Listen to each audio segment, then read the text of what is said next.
இந்த கதை தொடங்கி 1000 வருஷமாச்சு. கஜினி செங்கிஸ்கான விட மிக கொடூரமான கொள்ளையர்கள் இவங்க.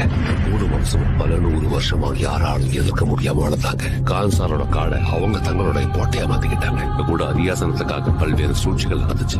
உங்களுக்கு சொல்லிடு, நான் வந்துகிட்டு இருக்கேன். சின்ன வயசுல இருந்தே தேவரா சொன்ன கதையெல்லாம் கேட்டு வளர்ந்ததாலேயோ என்னவோ இந்த மலையை பயமுடுத்துறதுக்கு தேவரா உயிரோட தான் இருக்கானுங்கிற பெரிய கதையை எழுந்துட்டான். ஒரு பக்கம் அரியாசனத்துக்காக மொத்த கான்சாரும் யுத்தத்துக்கு தயாரா இருக்காங்க. ஆயிரக்கணக்கான சௌரியங்கர்கள் அரியாசனத்தை எரிக்க தயாரா இருக்காங்க. ஆனா தேவா அதே அரியாசனத்தை வர்தாக்கு கொடுக்கறதா வாக்கு கொடுத்திருக்காங்க. ஆனா அங்க ஏற்கனவே ஒருத்தன் தன்னோட கால் தரத்தை பதிச்சுட்டாங்க. அவங்க யாருக்குமே தெரியல.